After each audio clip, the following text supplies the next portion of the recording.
Have you ever dreamed of a perfect retirement? A life where every day feels like a gentle sun-kissed vacation. For many, this dream seems out of reach, tied to the idea that you need a fortune to live happily. But today, I want to share a story that challenges that belief. It's the story of Maria, a woman in her late 70s, who discovered her own simple paradise right here in the heart of the Philippines. Maria wasn't a wealthy CEO or a famous celebrity.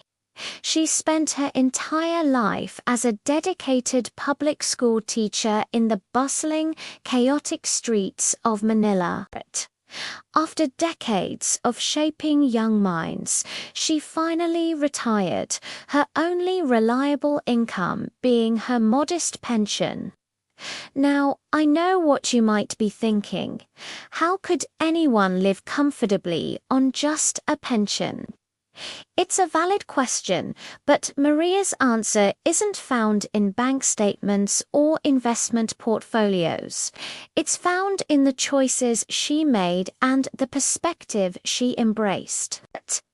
Instead of staying in the expensive, fast-paced city, Maria made a life-changing decision. She packed her bags and moved to a small, serene coastal town in the Visayas. Imagine trading the sound of traffic for the gentle rhythm of ocean waves. That was Maria's new reality. She found a modest Nepa hut, a traditional Filipino home, nestled near the shore. Every morning, the sea itself would sing her a lullaby as she woke up to the soft glow of the sunrise. So, how did she manage her finances? Her monthly pension was enough to cover all her essential needs.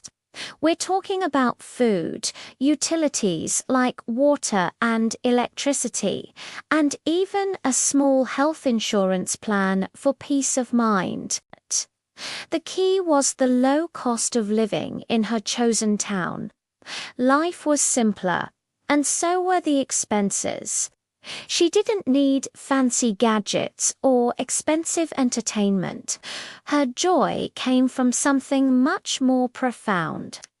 Maria's days were a beautiful tapestry woven from simple pleasures. Just behind her little hut, she cultivated a small vegetable garden. With her own hands, she grew plump tomatoes, glossy eggplants, and the uniquely Filipino ampalaya, or bitter melon. This wasn't just a hobby. It was her source of fresh organic food, completely free from the fluctuating prices of the market. It was a direct connection to the earth, a way to nourish her body and soul. But Maria's paradise wasn't just about solitude and self-sufficiency. It was deeply rooted in community. Her neighbors were fishermen and farmers, people whose lives were intertwined with the land and the sea. They were a close-knit group, always ready to share. A fisherman might drop by with a portion of his morning's catch, and a farmer might offer some freshly harvested rice. In return, Maria would share her vegetables and, more importantly, her stories and her warm, gentle presence. In this small town, she wasn't just an elderly retiree. She was Lola Maria, a cherished member of a big, extended family. Her daily routine was something out of a storybook. Mornings were for quiet reflection, watching the sun paint the sky with brilliant colors while sipping a cup of strong brewed coffee. Afternoons often found her at the local market, not just to shop, but to connect. She would chat with the vendors, catching up on local news, sharing a laugh, and carefully picking out fresh fish and rice for her dinner.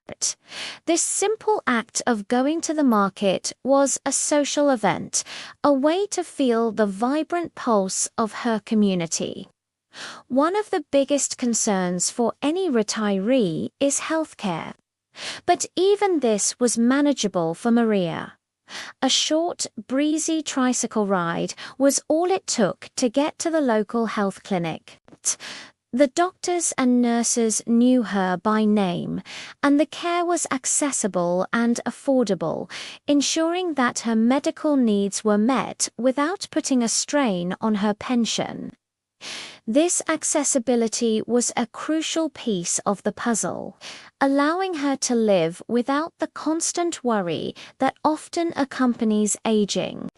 So, what was the secret ingredient? What made Maria's life on a modest income so incredibly rich and perfect? It was her mindset. She wholeheartedly embraced gratitude for what she had, rather than longing for what she didn't. She found beauty in simplicity, choosing connection over consumption. She understood that true wealth isn't measured in pesos, but in warm friendships, peaceful moments, and a deep sense of belonging. Every evening, as the day cooled down, Maria would sit outside her Nepa hut, looking up at a sky blanketed with a million glittering stars, far from the light pollution of the city. In those quiet moments, she would feel an overwhelming sense of gratitude. She would thank the Philippines, her beautiful country, for giving her this corner of the world where she could live out her golden years with dignity, happiness, and an abundance of peace. Maria's story is a powerful reminder for all of us.